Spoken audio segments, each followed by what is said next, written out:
las palabras que nuestro Señor Jesucristo le da a la iglesia de Tiatira. Ahora, hermanos, siempre que uno va a estudiar un pasaje bíblico, en especial cuando trata sobre una ciudad, como en este pasaje bíblico, hermanos, siempre es bueno examinar el contexto histórico de la ciudad. Así que eso fue lo primero que yo hice, hermanos. Comencé a tratar de estudiar sobre esta ciudad y qué es lo que estaba pasando ahí, hermanos. Si usted ha estudiado conmigo estos domingos pasados, muchas de estas ciudades tenían muchas cosas en similitud, pero esta ciudad era conocida, hermanos, porque habían muchas costureras y había mucha lana, hermanos, que se vendía en esa ciudad. Lana fina, hermanos, costosa. Si usted recuerda, los que han leído el libro de los Hechos, en el capítulo 16, la Biblia nos habla de una mujer que se llama Lidia. ¿Y de qué ciudad era Lidia? De esta ciudad, Tiatira. ¿Y ella cuál era su oficio? Era vendedora de púrpura. Hermanos, entonces había mucha gente así en esta iglesia. Ese eran sus oficios. Ahora, hermanos, otra cosa que había era de que la gente se unía en algo que se llaman gremios. No sé si usted alguna vez ha escuchado de gremios, hermanos, pero gremios era un conjunto de personas que tenían el mismo oficio y se unen. Ahora, hermanos, en la ciudad las personas se unían, ¿verdad? Conjuntos de personas que tenían el mismo oficio se unían en la ciudad y comenzaban a adorar dioses. Entonces, según el oficio que tuviera la persona, ¿verdad? La mayoría de ellos eran costureros de lana, pero algunos tenían otros oficios también. Ellos adoraban a ciertos dioses según el oficio que ellos tenían y se reunían.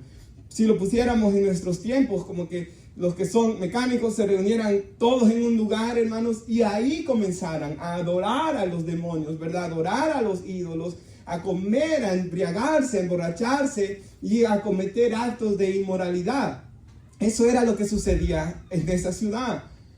La gente de Tiatira era conocida por tener mala fama. Era gente terriblemente deshonrada, hermanos. Y cuando usted estudia sobre esta ciudad, ellos tenían una gran mala fama, hermanos. Entonces, en esa ciudad, Cristo levanta una iglesia. Pero ¿qué es lo que ha pasado, hermanos? Que en esa iglesia, Satanás manda a una mujer que el Espíritu Santo llama aquí Jezabel. Sabemos que no era la verdadera Jezabel, hermanos, que nos habla en el Antiguo Testamento sobre ella, pero en esta mujer habitaba el mismo espíritu de Jezabel, y esa mujer, hermanos, como vemos aquí, estaba diciendo que era una profetisa, enseñando y seduciendo a mi siervo, dice el Señor aquí, a fornicar y a comer cosas sacrificadas a los ídolos. Esta mujer estaba seduciendo personas en la iglesia, hermanos, sacando a gente del camino, ¿verdad? Desviando a las personas la mirada de Cristo para mirar los deleites y los placeres del mal. Y como hemos visto en muchas ocasiones, hermanos, Satanás astutamente manda a personas, a congregaciones, para comenzar a desviar a las personas, hermanos, del Señor y para alejarlos de Cristo, ¿verdad? Como lo que estaba pasando aquí. Ahora, hermanos, después de esa pequeña introducción sobre la ciudad, el Señor Jesús comienza a describirse a sí mismo. Y Él dice que Él es el Hijo de Dios. Y el que tiene ojos como llama de fuego y pies semejantes al bronce bruñido. Ahora, hermanos, nosotros entendemos que Él es el Hijo de Dios. Ahora, en esa ciudad, hermanos, de Tiatira, el Dios principal era Apolos, hijo de Zeus, de la adoración griega, hermanos, de la mitología griega. Entonces aquí, hermanos, el Señor Jesús les está dando a entender que Él es el Hijo de Dios. Porque ¿qué es lo que la iglesia enseña, hermanos? Que hay un solo Dios y hay un solo mediador entre Dios y los hombres, el cual es Jesucristo. Y el pasaje más conocido del Evangelio en el mundo hispano es Juan 3:16, ¿verdad? Que de tal manera amó Dios al mundo. Bueno, aquí está en este póster que tenemos acá. De tal manera amó Dios al mundo que dio a su Hijo unigénito, y que todo aquel que en Él cree no se va a perder, pero va a tener vida eterna. Entonces, hermanos, el Señor Jesús les está recordando quién les está hablando. El Hijo de Dios, quien murió por ellos, quien pagó el precio por ellos, quien derramó su sangre por ellos. Y luego les recuerda que Él tiene ojos como llama de fuego. Ahora, hermanos, cuando yo leo eso, ¿verdad? No sé usted, pero yo siempre que leo la descripción de Jesús con ojos como llama de fuego, me recuerdo de 1 Corintios 3, donde la Biblia dice de que todos vamos a presentarnos delante del tribunal de nuestro Señor y Salvador Jesucristo. Y hermanos, todos vamos a dar cuentas. Y dicen que nuestras obras dice el pasaje bíblico, van a ser pasadas y probadas por fuego, dice.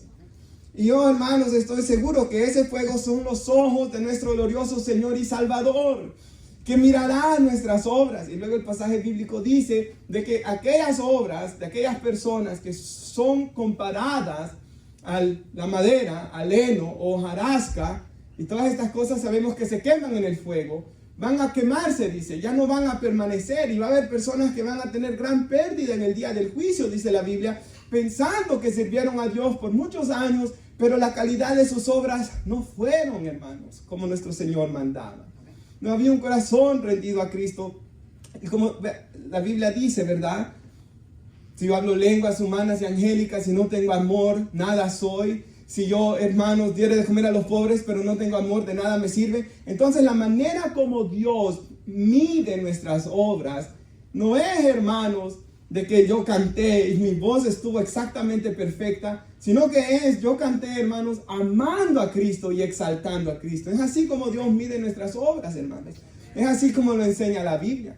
Por ejemplo, ayer, hermanos, en el ayuno, yo tenía un pasaje que quería usar, que se me olvidó, hermanos, pero en el ayuno meditaba mucho cuando oraba en el libro de Lucas. Ahora en el Evangelio de Lucas habla de que Jesús es llevado al templo cuando era un bebé. Y cuando Jesús es llevado al templo, Dios en su gracia y en su providencia permite que algunas personas que lo adoraban a Dios pudieran ver a su hijo.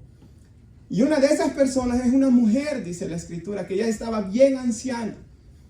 Y esta mujer esperaba que Dios iba a mandar a su hijo para salvar al mundo, para salvar a la nación de Israel. Y esta mujer, dice la Escritura, que quedó viuda muy joven. Ella se casó siendo una jovencita. Vivió 7 años con su esposo, que falleció. Y luego que falleció, hermanos, ella decidió irse a vivir a donde estaba el templo, para no apartarse del templo y dedicar el resto de sus años a orar y ayunar, dice la Biblia. Y me gusta cómo el Espíritu Santo lo describe. Esta mujer servía a Dios en ayuno y oraciones, dice. Y qué bonito, hermanos. Y yo pensaba ayer mientras oraba, el Espíritu Santo se tomó el tiempo de dejarnos eso escrito en la palabra para recordarnos, hermanos, de que el Señor mira lo que quizás nadie miraba. La gente en Israel pensaba de que los grandes rabinos, hermanos, que los hombres reconocidos eran los siervos de Dios, pero cuando Jesús vino demostró que esos no eran los siervos de Dios, sino esta mujer, hermanos, y muchos otros, ¿verdad? De que ante los ojos de los demás quizás no hacían tanto, pero eran, hermanos, los que verdaderamente servían a Dios. Porque, hermanos, el corazón de esta mujer fue lo que Dios vio. Es igual al otro pasaje de la Biblia. Él dice que Jesús estaba en el templo también y miraba, hermanos, como los ricos de lo que les sobraba daban mucho, dice, donde ponían las ofrendas. Pero había venido una mujer que dice la Biblia que también era viuda, que estaba en una gran dificultad económica, y ella trajo su ofrenda, lo poco que tenía, pero lo puso ahí, y el Señor lo vio, dice, y Él dijo, nunca le va a faltar nada a esta mujer. Y eso ha quedado escrito en los evangelios también, hermanos. Entonces Dios es la manera como Él mira las cosas. Hay otro pasaje en la Biblia de que una mujer pecadora llega a donde está nuestro Señor y Salvador Jesús y comienza a llorar a sus pies y derrama perfume a sus pies y comienza a pedir perdón. Y Jesús dice de que donde se predique el evangelio, en todo lugar donde se predique el evangelio, siempre se va a contar esa historia de lo que sucedió con esa mujer. Eso es como Dios mira nuestro trabajo, hermanos, por la forma, la actitud y el corazón con el que se hizo. Ahora, hermanos, Él tiene ojos de fuego, pero también Él tiene pies semejantes al bronce bruñido. ¿Y qué es esto, hermanos? Yo creo, hermanos, que esto es lo que profetizó en la Biblia, en el Salmo 110. En el Salmo 110 dice la Biblia, en el versículo 1, Jehová, hablando del Padre, dijo a mi Señor, dice David, hablando del Hijo, siéntate a mi diestra, hasta que ponga a todos tus enemigos bajo el estrado de tus pies, dice.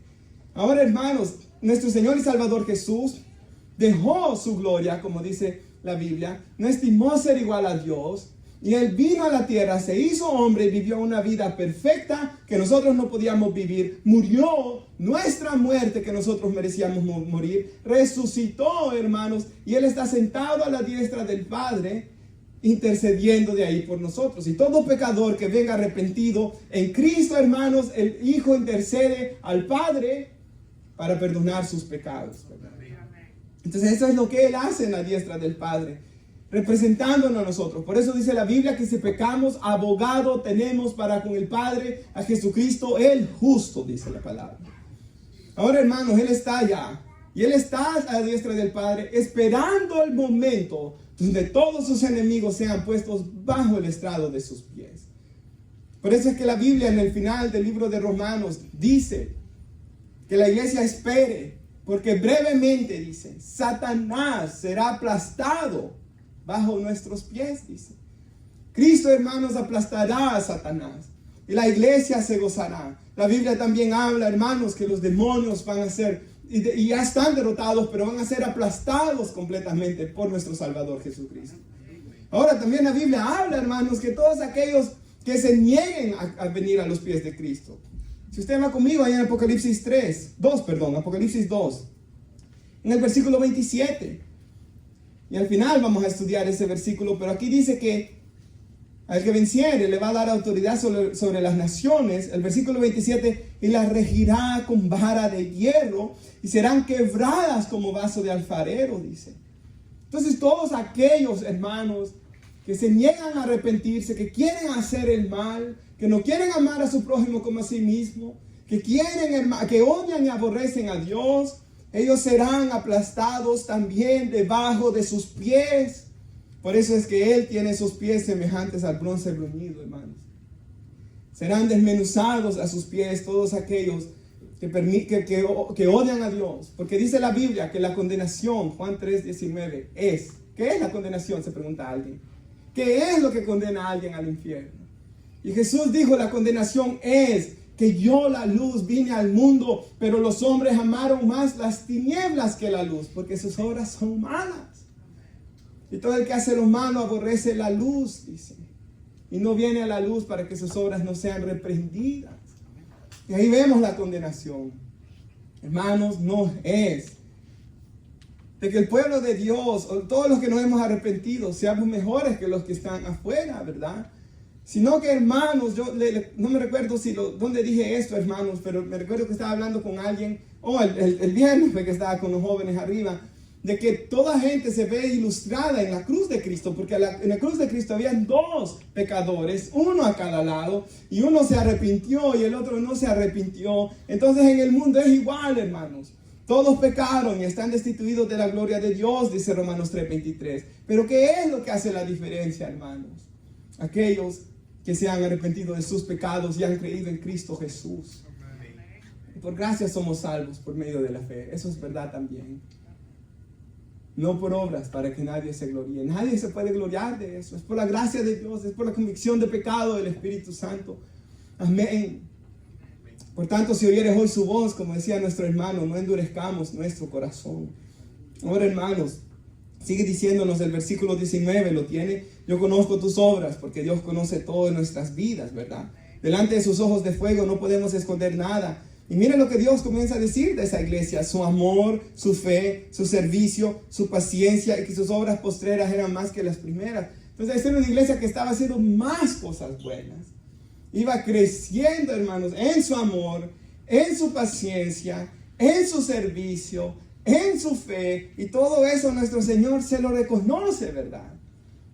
El problema, ¿cuál era, hermanos? El versículo 20.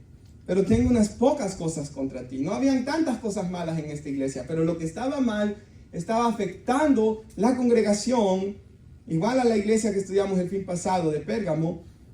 Pero aquí era una mujer, dice ahí, que toleras que esa mujer Jezabel, que se dice profetiza, enseñe y seduzca a mis siervos. Entonces, hermanos, había una iglesia ahí que estaba bien, ¿verdad? Estaban haciendo bien las cosas. Pero ¿cuál era el problema que esa iglesia tenía? Que permitían que esta mujer descarriara a gente en la congregación y la iglesia no estaba deteniéndola. ¿Lo pueden ver, hermanos? Entonces, la palabra de Dios claramente nos llama constantemente a exhortarnos unos a otros, a animarnos, pero a reprendernos también, hermanos. Porque la Biblia dice que debemos amar a nuestro prójimo como a nosotros mismos. Y la Escritura lo dice así. Dios al que ama, disciplina. Como el padre disciplina al hijo que ama. Porque el que se queda sin disciplina no es hijo. Y disculpe la palabra, pero así lo dice la Biblia. Es bastardo, dice Hebreos 12. Hermanos, los papás que tenían esos hijos fuera del matrimonio, que no los querían, esos hombres malvados, no los disciplinaban. Pero ese es un hombre malvado.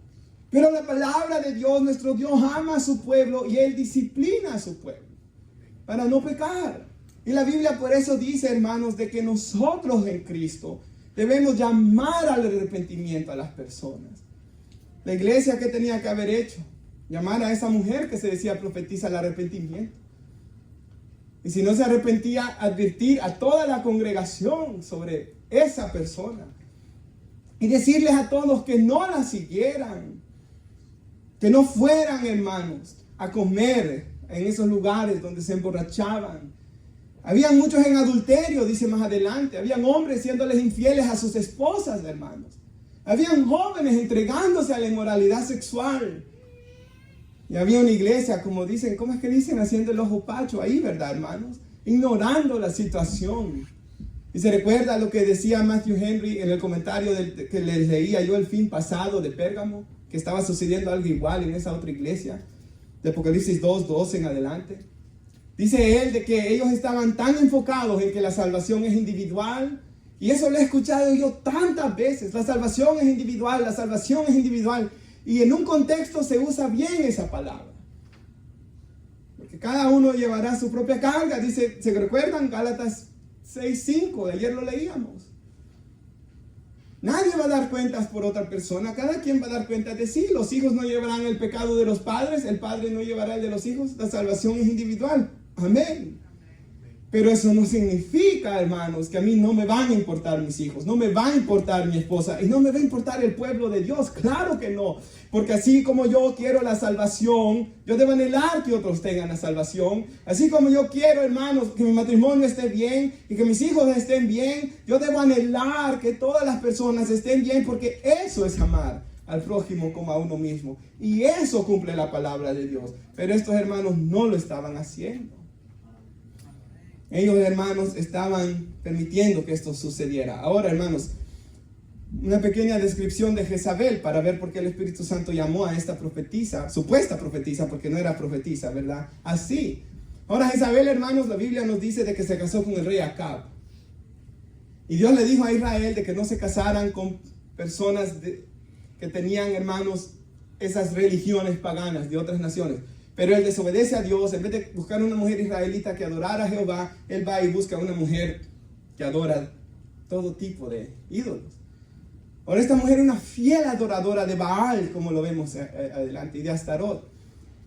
Hermanos, y ella viene e influencia tanto a su marido y tiene tanto control sobre su marido, porque la Biblia dice que acá era un hombre, hermanos, si usted lo ve en el pasaje, por ejemplo, cuando él le roba aquel campo a Nabot, era un hombre llorón, era un hombre, hermanos, añeñado, dicen en El Salvador, hermanos, era un hombre así. Y esta mujer era dominante. Y la Biblia dice que no debe ser así, porque el hombre debe de ser cabeza del hogar. Amén, hermanos.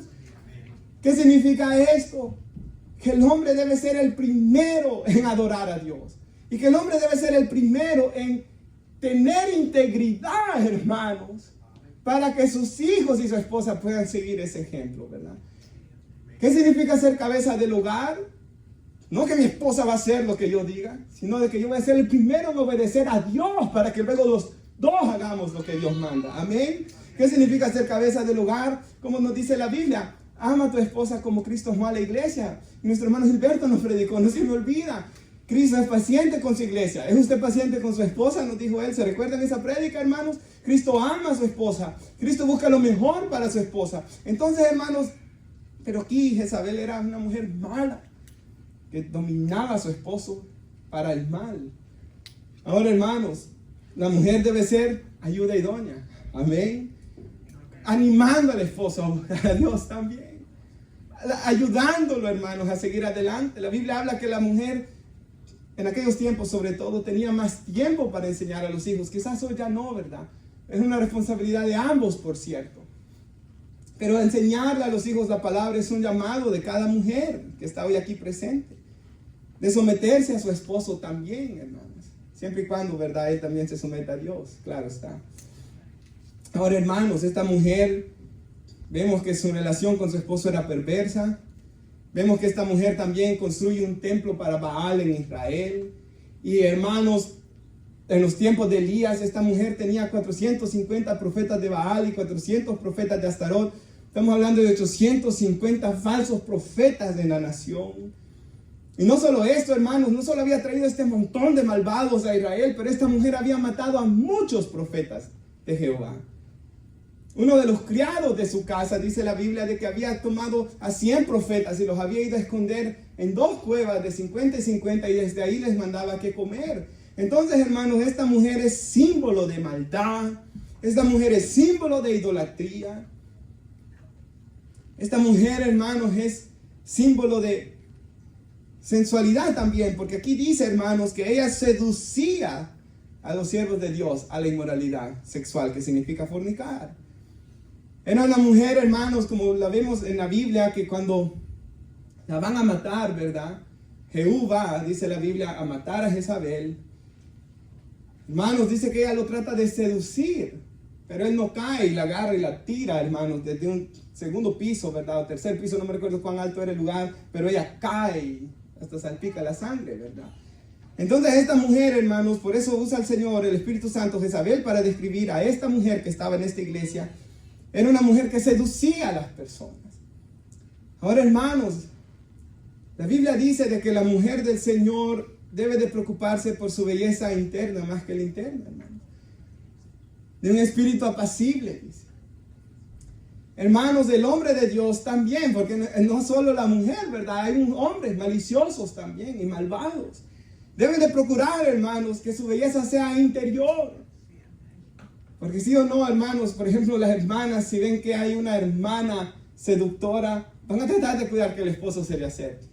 Y el hermano, si ve que hay un hombre, ¿verdad?, malicioso, van a tratar de cuidar. ¿Por qué? Y no quieren estar cerca de ellos, porque saben la malicia y la maldad que hay detrás de esas personas. Pero hermanos, aquellos que están satisfechos en Cristo, hermanos, los que están satisfechos en Cristo no andan buscando las vanidades de este mundo, de seducir a otras personas. Hermanos, cuando se está satisfecho en Cristo, hermanos, ¿cómo lo podemos ver? No somos seducidos tan fácilmente por el mundo. Porque ¿qué es lo que estaba? ¿Cómo dice la Biblia en Santiago? Que el que peca no le eche la culpa a Dios. Porque Dios no peca, Él no tienta a nadie, Él no es tentado por el mal, sino que cada uno es ¿qué? Seducido de su propia naturaleza malvada y pecaminosa.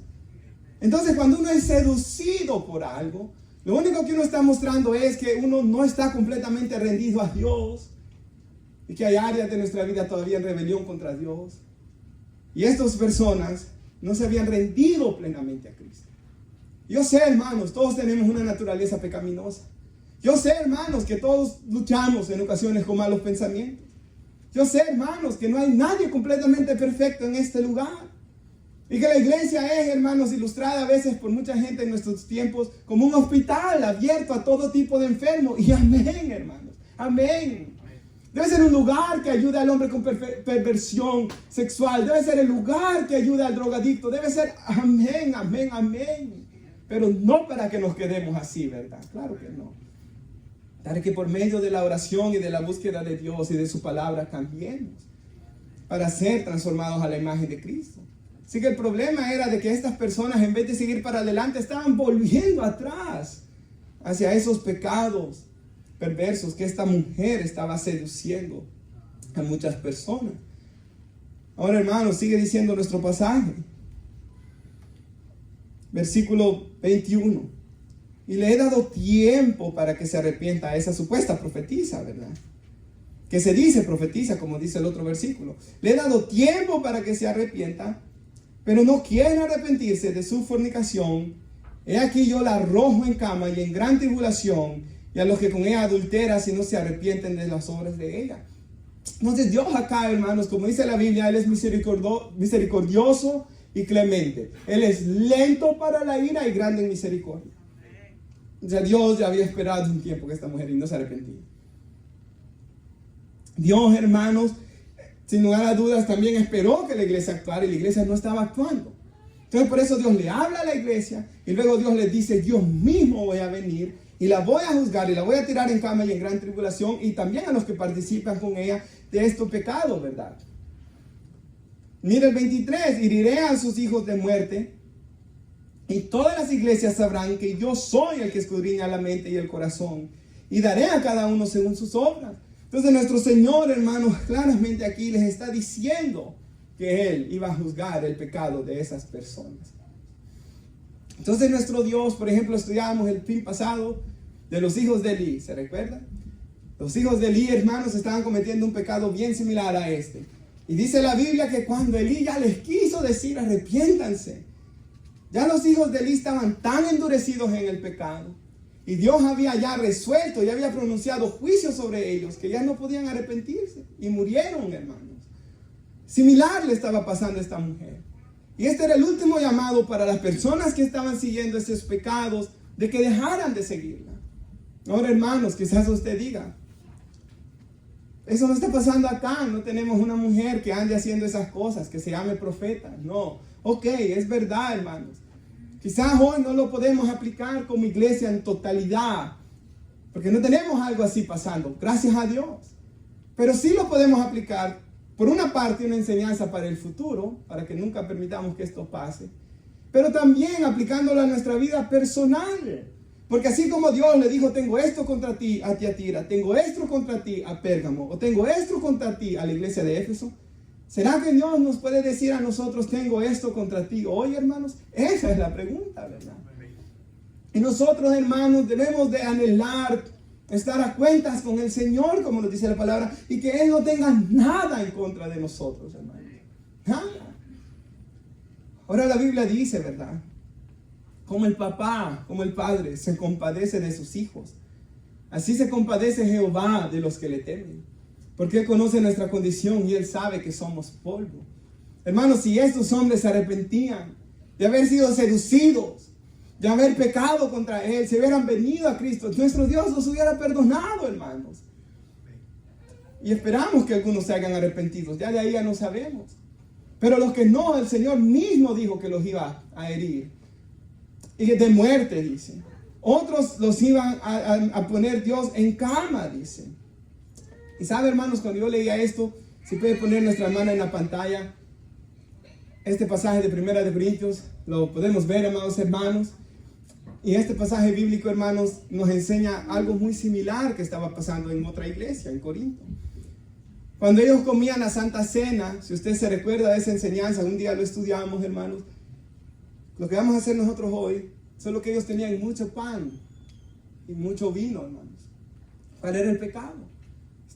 Dice la Biblia de que había gente en la iglesia que tenía mucho dinero y se reunía y estaba comiendo grandes banquetes, emborrachándose, dice la Escritura, y llegaban antes que los otros.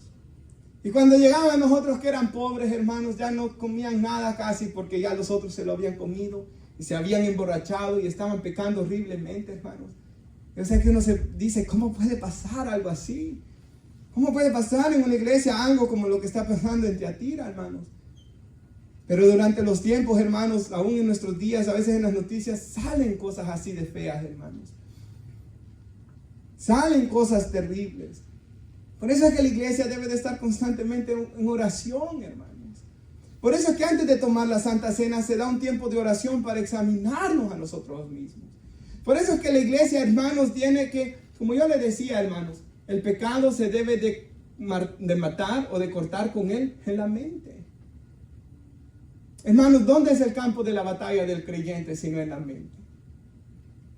¿Y sabe por qué cuando usted va a la tienda, quizá a Walmart, o verdad que cuando uno va manejando no puede accidentalmente mirar a la persona de la par y se le queda viendo bien brava a uno? ¿Y por qué es que tanta gente no tiene gozo y siempre andan tan enojados y frustrados? Por lo que pasan pensando, hermanos. Porque piensan cosas sucias. Porque tienen pensamientos de rencor. ¿Saben algo que yo vi? Y yo sé que es real, no solo porque lo haya estudiado en en la escuela cuando estudiamos psicología, sino porque yo lo he visto también. El hombre que le es infiel a la esposa siempre llega amargado a la casa. Porque su conciencia le come, su conciencia, el pecado le está comiendo la conciencia. Y también para que no le reclamen nada. Y así es, hermanos, el pecado y el pensar cosas malas nos va a quitar completamente el gozo y la paz. Por eso dice la Biblia, Filipenses 4:8. Por los demás hermanos, dice, todo lo bueno, todo lo justo, si hay virtud alguna, si hay algo digno de alabanza, en esto pensar. Hermanos, discipline su mente a pensar cosas buenas. ¿Y cómo va a pensar cosas buenas? Lea cosas buenas. Vea cosas buenas. Escuche cosas buenas. O sus compañeros están hablando cosas sucias de doble sentido, perversas. Hermanos, por eso es que el creyente no debe de decir cosas de doble sentido, hermanos. Ahora, hermanos, miren lo que sigue ahí en nuestro pasaje. Él escudriña la mente y el corazón, dice. Hermanos, debemos de pensar cosas que sean agradables para nuestro Dios.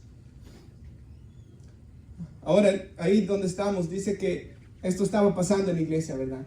De manera que el que coma el pan o beba la copa del Señor indignamente será culpable del cuerpo y de la sangre de Cristo. Entonces, mire qué problema que estaba esta iglesia metido. El siguiente versículo. Por tanto, examínese cada uno a sí mismo. Entonces coma el pan y beba la copa. Porque el que come y bebe sin discernir correctamente el cuerpo del Señor, come y bebe juicio para sí. Porque ellos no estaban discerniendo el cuerpo de Cristo, hermanos. Imagínense, hermanos, los pecados tan feos que dice la Biblia que ellos estaban cometiendo en este lugar. Porque ellos no estaban honrando a Dios. Hermanos, esto es verdad. Cuando un creyente está lleno de la presencia de Dios y siente la presencia de Dios y está en comunión con Dios, va a tener temor de pecar, hermanos. Pero cuando un creyente está en la carne y no está lleno de la presencia de Dios, es ahí cuando va a pecar. Por eso es que nos tenemos que llenar de la presencia de Dios, hermanos. Por eso es que debemos decir, como decía Elías, vive Jehová en cuya presencia estoy. Un creyente debe anhelar, porque el Señor dijo que en el nuevo pacto nosotros vendríamos a ser templo y morada del Espíritu Santo. Cada joven que está aquí debe anhelar llenarse de la presencia de Dios. En especial hoy que están jóvenes, porque tienen más tiempo. Pero esa no es excusa para el casado, porque el casado también tiene tiempo, por cierto, hermanos. Si no, no tuviéramos hermanos como tenemos acá, ¿verdad? Sometidos, casados, pero buscadores de Dios. Pero hermanos, el joven tiene un poquito más de tiempo. Aparte, el joven tiene un corazón más fácil enamorado también. Eso es verdad, hermanos. Entonces el joven puede dedicarse a leer la Biblia, dedicarse a orar, aprender a orar y llenarse de la presencia de Dios. Y hermanos, echar raíces en el Evangelio y luego gozar de esto el resto de sus días. Ahora, hermanos, es el siguiente versículo, por favor. Por esta razón, dice, hay muchos débiles, enfermos entre ustedes, muchos duermen. Pero si nos juzgáramos a nosotros mismos, no seríamos juzgados. Paremos ahí. ¿Cuál era el problema? Si los hermanos hubieran buscado a Dios sinceramente y decir, esto está mal. En primer lugar, la Biblia condena el emborracharse.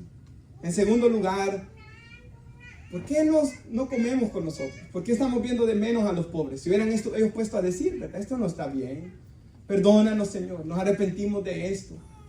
Y así, si ellos hubieran comenzado a tomar la cena del Señor, todo hubiera estado bien, hermanos. Pero porque no querían arrepentirse, porque no estaban buscando a Dios sinceramente, ¿qué pasaba? Algunos estaban débiles, unos ya se habían enfermado, hermanos, otros ya habían partido, dice ahí. ¿Por qué? Porque no querían arrepentirse. Hermanos, nunca se nos olvide de que Dios disciplina a su pueblo. Así como ustedes que son papás, ¿verdad? Bueno, yo también ya voy, vea. Y ya, vea, todos aquí nos pegaban y hoy ya de grandes nosotros pegamos, ¿verdad, hermanos? Y se le pega para que se porte bien. Y claro, hermanos, la Biblia habla de castigar al niño, ¿verdad? No estamos hablando de violencia doméstica, no estamos hablando de golpearlo en la cara, no estamos hablando de hacerlo con ira y fuera de control, no. Pero sí de decirle esto no estuvo bien. Sí, hermanos, de darles con el cincho, ¿verdad? Aquí atrás, hermanos. Sí, hermanos, de castigarlos. De demostrarles que hay, sabe, hermanos, aún el mundo mismo dice. Esto ni es Dios, es el mundo mismo. En un estudio que estábamos leyendo hace mucho tiempo, creo que con Cristian, deje esos niños que crecen disciplinados, que los papás los ponen desde pequeños, les enseñan a hacer cositas en la casa, luego a lavar los trastes, luego a cortar la grama y hacer todas estas cosas, crecen y son mejores ciudadanos. El mundo lo dice. ¿Cuánto nomás nuestro Dios nos llama, hermanos, en un estándar mucho más alto, que es un estándar de amor? Él nos va a disciplinar, hermanos. Esa es una razón por la cual debemos anhelar estar a cuentas con Dios. Y Él es paciente, hermanos. Y Él no nos disciplina para destruirnos, claro que no. Y Él es compasivo en su disciplina. Y Él no nos paga conforme nosotros merecemos, dice la Biblia en el Salmo 103. Todo esto es verdad. Y en su disciplina hay amor. Y sabe Él, así como cuando uno le pega al niño, cuando están niños en especial, y luego vienen llorando y lo abrazan a uno que uno les acaba de pegar. Él está ahí para consolarnos y ayudarnos cuando Él mismo nos ha azotado, dice la Biblia. Él mismo está ahí para consolarnos cuando nos disciplina por nuestros propios pecados. Otra cosa más. En Hebreos 12 dice la Biblia que todos participan de disciplina. Todos. O sea, aquí yo le estoy hablando, yo he sido disciplinado por Dios. Cuando he fallado, pero a veces sin fallar, simplemente porque Él necesitaba cambiarme, hermanos. Así que la disciplina a veces no viene porque, yo fallé y por eso Dios me está disciplinando. No, a veces viene disciplina simplemente porque Dios nos quiere moldear. Y cuando fallamos también, así que no fallemos, hermanos, tanto, no pequemos, para que no nos atraigamos disciplina extra. Ahora mira el siguiente versículo, hermanos. Pero cuando somos juzgados, el Señor nos disciplina para que no seamos condenados con el mundo. Ahí vemos la gracia de Dios. Porque Dios estaba enfermando a sus hermanos. Dios los enfermaba. Dice que algunos duermen, o sea, murieron, pero se fueron con Cristo, hermanos. Dios les dio arrepentimiento aún en el final. ¿Por qué? Porque Él es grande en misericordia. Porque Él no iba a perder una de sus ovejas, como dijo ahí en Juan. Porque Él los disciplinó, hermanos. Y nuestro Dios es igual. Él es bueno con nosotros, como el padre que se compadece de los hijos, dice ese Salmo 103. Él se compadece. Versículo 24, si lo tenemos, de nuestro Apocalipsis 2. Pero a vosotros, los demás que están en Tiatira, cuantos no tienen esta doctrina y no han conocido lo que ellos llaman las profundidades de Satanás, yo os digo, no impondré otra carga, pero lo que tenéis, retenedlo hasta que yo venga. Los que estaban bien, hermanos, sigan adelante. No otra carga, solamente esta, que reprendieran a Jezabel, era lo que Dios les dijo. De ahí en adelante sigan en lo que están. Hermano, posiblemente usted está bien en tantas áreas con el Señor, pero si está esa área que no quiere rendir, eso no es correcto, hermano. Ahora, este testimonio me gustó. Una hermana estaba entrevistando a Charles Stanley de su libro sobre el perdón. Y él ahí cuenta, hermanos, cosas que sufrió con su padrastro, cosas que sufrió con su esposa, cosas malas que le hizo su esposa. Y él hasta llora en la entrevista. Y la señora le dice, no me recuerdo si era su hermana o quién leyó el libro. Y ella me dijo, yo leía lo que el hermano decía, que había que perdonar a mi esposo. Y lo perdonaba. Pero como al siguiente día volvía a maltratarme, dice ella, me volvía a dar cólera contra mi esposo. Pero volví a acordarme de lo que había leído y lo volví a perdonar, dice. Hermanos, a veces quizás esto va a suceder así también, ¿verdad? Hermana, usted está un poco resentida, ¿verdad? Con alguien, su esposo, alguien que, o uno, ¿verdad? Quizás hay alguien que nos pasa haciendo maldades y uno, porque somos humanos. Pero ahí es donde buscamos a Dios, hermanos. Señor, quítame esto. Señor, ayúdame a perdonar. O quizás, hermanos, lo que tanto me gustó del testimonio que una vez conté de un hombre que era bien enojado. Y que una vez él le dice al Señor, ¿por qué me diste este carácter, Señor? Y que el Espíritu Santo le ministró, hermanos, con otros pasajes Bástate de mi gracia porque mi poder se perfecciona en tu debilidad. De que Dios le había dado eso, hermanos, para que él buscara más el rostro de Dios y dependiera plenamente de él. Entonces, hermanos, quizás usted tiene una debilidad, cualquier debilidad. Y a veces, como dicen, hermanos, la gente dice es el pie de donde uno cojea, quizás. Pero, hermanos, que esa debilidad no lo tome como, oh, yo soy débil y una excusa para pecar. No. Esa debilidad lo lleve a buscar más a Dios. Más a Dios. Para llenarse de su poder, hermanos. Ahora, hermanos, dice el versículo 26, lo tenemos. Al que venciere, ya va dando él, como en todas las iglesias, él les da una promesa para la eternidad. Es una motivación para que ellos sigan siendo fieles, porque un día vamos a reinar con Cristo. Y él dice, al que venciere y guardare mis obras hasta el fin. Hablando de la necesidad de perseverar, hermanos.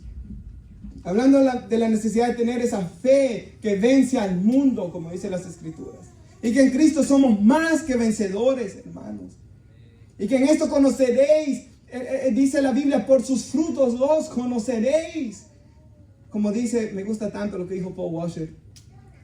A veces uno ve gente, ¿verdad? Esto lo estoy diciendo yo.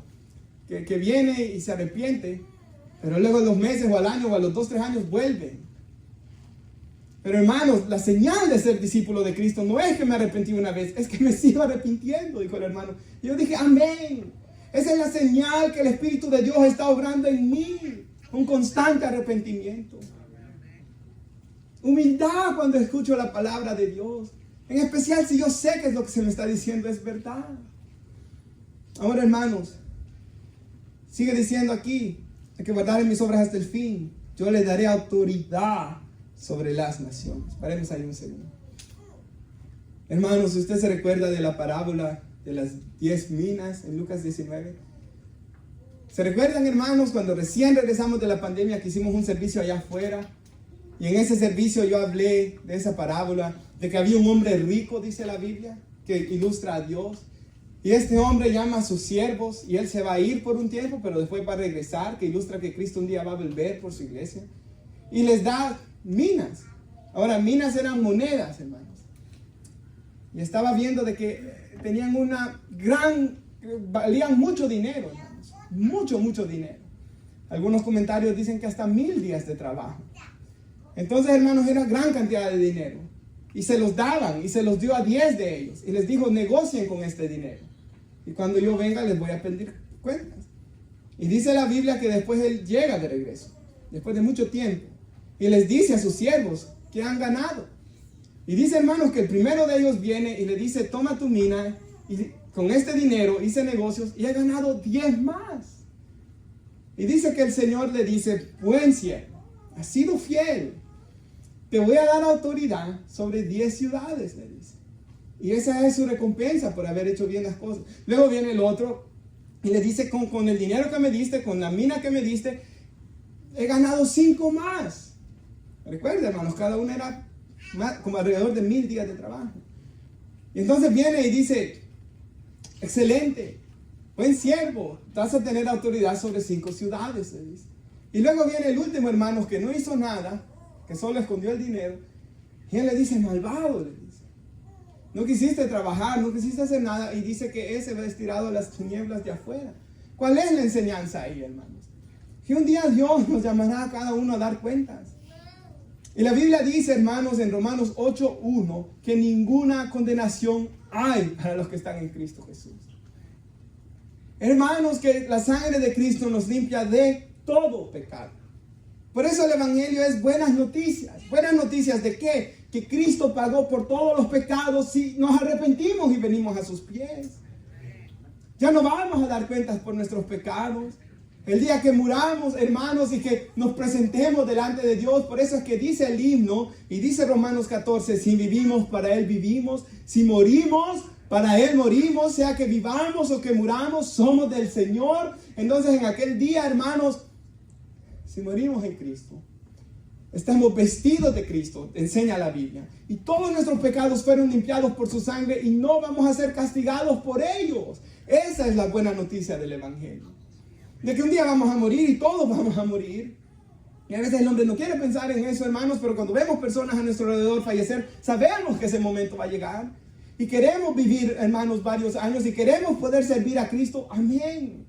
Y oramos que Dios nos dé larga vida a todos los que estamos aquí para servirle, para su gloria, en especial los que tienen niños, ¿verdad? Para criarlos, hermanos. Claro que sí. Pero no olvidemos, hermanos, que un día nos vamos a presentar delante de Dios. Y si estamos en Cristo, qué bendición. Vamos a ver. Mis pecados son borrados. Por eso dice la Biblia, doy otra ilustración más. Él toma nuestros pecados, los tira al profundo de la mar, no los trae más a su memoria. El himno que cantábamos en el ayuno ayer, que Dios mis pecados decide olvidar, lanzados al mar, no los quiere contar, ¿verdad? A pesar que Él es omnisciente y todo lo sabe, Él olvida mi error, dice.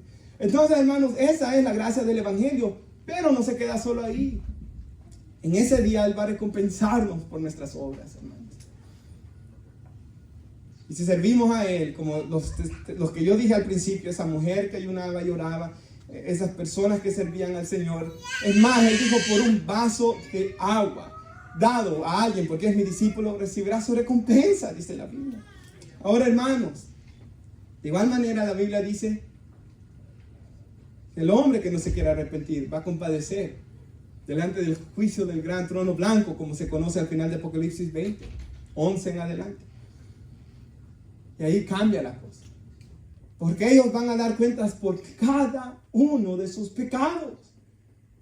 Si bien el creyente tiene la bendición de ser perdonado y de ser juzgado por sus buenas obras, piense eso, hermanos. Qué privilegio. El otro, por el otro lado, va a tener que rendir cuentas por sus pecados, por no querer arrepentirse de ellos, hermanos. Entonces, hermanos, aquí Él promete a su iglesia que Él dará autoridad sobre las naciones. O sea que en la eternidad, hermanos, y yo sé que quizás esto cueste comprenderlo, pero al final de Apocalipsis habla de naciones. Ni yo entiendo completamente eso, hermano. Creo que no hay nadie que pueda completamente comprender cómo va a ser la eternidad, porque no estamos ahí, ¿verdad? Pero de alguna forma, hermanos, van a haber naciones. Solo Dios sabe cómo será en ese final, ¿verdad? Y la iglesia va a estar en la Nueva Jerusalén, como dice la Escritura, pero la Biblia habla en Apocalipsis 21 que las naciones vendrán a este lugar. Entonces, de alguna forma, hermanos, los creyentes van a tener. Por eso dice que seamos reyes y sacerdotes y reinaremos sobre la tierra, dice, ¿verdad? La palabra de Dios. Y eso será conforme a la fidelidad de cada uno, hermanos. Nuevamente, hermanos, no es como el hombre juzga, es como Dios juzga, ¿verdad? Como dice 1 Corintios 13, Él juzga según el amor con el que se haya hecho la obra. Eso es. Ahora, hermanos, el siguiente, aquí que tenemos, el versículo 27. Las regirá con vara de hierro. Serán quebradas como vaso de alfarero, como también yo las recibí de mi Padre. Y si puede nuestra hermana poner antes de la imagen que le di el Salmo 2, por favor. Y aquí en el Salmo 2 es una profecía que se cumple aquí, hermanos. Ahora dice la Biblia ahí en el Salmo 2, ciertamente anunciaré mi decreto, dice el Señor, que me dijo, mi hijo eres tú, hablando de Jesús, cuando Él es encarnado, ¿verdad? Yo te engendré, te he engendrado hoy. Y el siguiente versículo dice, pídeme y te daré las naciones como herencia tuya y como posesión tuya los confines de la tierra. Y ahí hay una gran bendición, hermano. El siguiente versículo, tú las quebrarás, lo que estamos leyendo, con vara de hierro y las desmenuzarás como vaso de alfarero. Hermanos, en el libro de Apocalipsis se cumple esto. ¿Por qué? Porque por una parte, lo que el Señor Jesús recibió del Padre, pídeme y te daré las naciones por heredad, el Señor lo va a compartir con su iglesia, porque aquí dice, al que venciere, le daré autoridad sobre las naciones y la regirá con vara de hierro, dice. Entonces, hermanos, esto es lo que la Biblia dice de que somos herederos con Dios y coherederos con Cristo. Es, hermanos, como que si yo tuviera una gran familia, de muchos hermanos, un ejemplo. Mueren mis padres. Y yo, hermanos, por ser el mayor, tengo que recibir más heredad. Así se hacía en los tiempos antiguos de la Biblia, cuando se escribió. Pero yo comparto toda mi heredad con ellos. Y ellos reinan, hermanos, conmigo, por así decirlo. Y ellos comen en mi mesa siempre, hermanos. Entonces nuestro hermano mayor, el primogénito, el que recibe toda gloria y honra, es nuestro Señor Jesús. Y cuando nosotros venimos a Cristo, somos hechos hijos de Dios. Y por una eternidad, hermanos, somos herederos y coherederos con Él. Eso está en Romanos capítulo 8, hermanos. No me lo estoy inventando yo, ¿verdad? Hermanos, está en la Biblia. Y aquí Él nos está diciendo eso. Y digo todo eso, hermanos, para que veamos el valor de servir a nuestro Dios. Ahora quisiera poner algo en las pantallas antes de los últimos versículos. Si puede poner nuestra hermana una imagen. Espero que la alcance a leer, hermanos. Nuestra hermana le va a hacer un zoom especial ahí para poderlo ver. Y hermanos, esto me lo mandó el hermano Miguel, ¿verdad? Y cuando yo lo vi, hermanos, de verdad que me habló. Y se lo voy a traducir, y aquí hay bastantes jóvenes que hablan inglés para que vean que no estoy mintiendo. Es una invitación a la iglesia. Y él dice, en primer lugar, ven, dice. Nunca te pierdas el servicio en la iglesia, ¿verdad? A menos, dice, siga hermana, o no sé si aquí está bien, o aquí está bien, lo voy a leer acá. Dice, ven, no te pierdas un servicio en la iglesia, a menos que sea absolutamente necesario. Y luego habla del primer presidente de Estados Unidos, George Washington. Y dice esto, hermanos, el pastor de George Washington dijo de él, ninguna compañía, era el presidente de la nación, le hacía de que no viniera a la iglesia. Dice, ven temprano, dijo quien escribió esto. Venir a la carrera a la iglesia en los últimos minutos no conduce a una verdadera adoración. ¿Y acaso es una verdad, hermano? Pues yo mismo lo he pecado, lo he pecado, pero lo he experimentado. Cuando yo he venido a la carrera, hermanos, vengo ya alterado. El siguiente, ven con toda tu familia. La iglesia es un servicio, no una convención donde mandas a un miembro de tu familia, donde mandas un delegado. Hermanos, cuando estaba en el funeral de mi vecino, una señora que pasó al frente a dar testimonio de la vida de él dijo, ¿cuánto lo va a extrañar su familia? Ya los hijos ya crecieron, como el hijo mayor tiene 40 años ya. Pero dijo, ¿cuándo lo va a extrañar su familia? Porque ese hombre era un hombre que siempre estaba con su familia. Siempre estaba con sus hijos. Hermano, el hombre que se casó, ¿verdad? Ya no va a andar para arriba y para abajo con los amigos. No, su responsabilidad es su familia. Los amigos ya quedaron atrás. Eso fue cuando era joven. Y debemos venir con nuestra familia, ¿verdad? El siguiente, sé devoto. La iglesia no es un teatro o un lugar donde eres entretenido. Ven a adorar a Dios. No a murmurar, no se puede traducir eso, ¿verdad? Pero estar... No, dice él. No es un lugar donde vengas a una sala de descanso o donde vengas a dormir. La casa de Dios se merece tu mejor reverencia. El 6. Ayuda a las personas, amigos, lo podemos traducir eso, ¿verdad? Como le decimos en nuestro medio. Ayuda a los amigos a poder seguir el servicio. Si no tienen el libro, la Biblia, ¿verdad? Compártelo. Ayúdalos. Ayúdalos. Aquí está hablando del libro de los himnos, ¿verdad? Aquí no tenemos eso, hermanos. Pero ayúdalos a cantar. Comparte con ellos. Por ejemplo, la Biblia, ¿verdad? Les podemos ayudar a que la encuentren.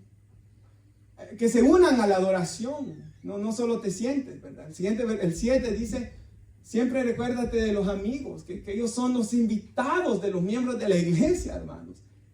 Trátalos con cortesía. Como que trátalos con la misma cortesía, como que si ellos estuvieran visitando tu casa. A veces no pensamos eso, hermanos, pero debemos tratar a las personas como que si estuvieran entrando a nuestra casa aquí. Porque somos hijos de Dios, ciertamente, hermanos. Este lugar es comprado por los hijos de Dios, ¿verdad? De 1965 lo compraron esto, hermanos, no lo pagamos nosotros, pero hoy estamos aquí, fue para nosotros que fue comprado este lugar. Ahora, hermanos, el 8 dice, trae una buena ofrenda a Dios, porque Dios bendice al dador alegre, como dice la Biblia, ¿verdad? De todo lo que has recibido de Él por gracia. El 9, no andes apurado a entrar a la puerta, ¿verdad? Cuando vienen, no salgas apurado de la puerta después de la bendición final. No salgas apurado de la puerta, como que si la iglesia está encendida en fuego. Habla, que te hablen. Ser amable, hermano, no salir, y yo sé. Hay hermanos que sus esposos no quieren que vengan y que nomás el pastor termina, tienen que irse, hermanos. Amén, claro que sí. Pero los que podemos estar, hermanos, hagámoslo. Porque convivir es parte de ser iglesia. 10. Nunca te alejes de la iglesia, porque la iglesia no es perfecta, ¿verdad? Si la iglesia fuera perfecta, y si fuéramos una iglesia perfecta, nosotros fuéramos los que estuviéramos como alejados de la gente, porque fuéramos los que fuéramos imperfectos de esa iglesia, ¿verdad, hermanos? Ese último como que no lo traducí bien, ¿verdad, hermanos? No lo traducí bien. Pero el punto fue hecho, hermanos, y me gustó eso. Concluimos con el versículo 28, ¿lo tiene? 28 y 29. Ahora, aparte que vamos a reinar con Cristo, dice que Él nos va a dar la estrella de la mañana, y el que tiene oído oiga lo que el Espíritu dice a la iglesia. Eso nos dice para que escuchemos su voz y no endurezcamos nuestro corazón. Pero ¿qué es la estrella de la mañana? Ahora, hermanos, cuando uno lee algo así, ¿cómo se tiene que interpretar la Biblia? Leyendo otros pasajes que hablan de esto. Y encontré el apóstol Pedro que habla de recibir la palabra de Dios hasta que el lucero de la mañana nazca en nuestros corazones. Y ahí me dice un poco más. Pero al final de Apocalipsis, hermanos, nos dice esto, Apocalipsis 22, 16, donde Jesús dice que Él es, oiga esto, la estrella resplandeciente de la mañana. Hermanos, aquí lo que nos está diciendo es que Él se va a dar a nosotros mismos. ¿Se acuerdan cuando leímos que Él nos va a dar a comer del árbol de la vida? ¿Y quién es ese árbol sino Jesús? Él es el camino, la verdad y la vida. Él nos dijo, le daré a comer el maná escondido. ¿Qué es ese maná sino Jesús, el pan de vida? ¿Quién es la estrella de la mañana? Él. Me gustó algo que una vez aprendí de un misionero de África, que él dijo, mi recompensa al buscar a Dios es Él mismo. Su presencia es mi recompensa, dijo él. Entonces la recompensa más grande del cielo será Él, que Él va a estar ahí. Si Él no está ahí, no es cielo, pero Él va a estar ahí. Y eso es lo que quieren los discípulos, estar con Él por una eternidad. Nos ponemos de pie, hermanos, hasta aquí. Llegamos con la predicación y vamos a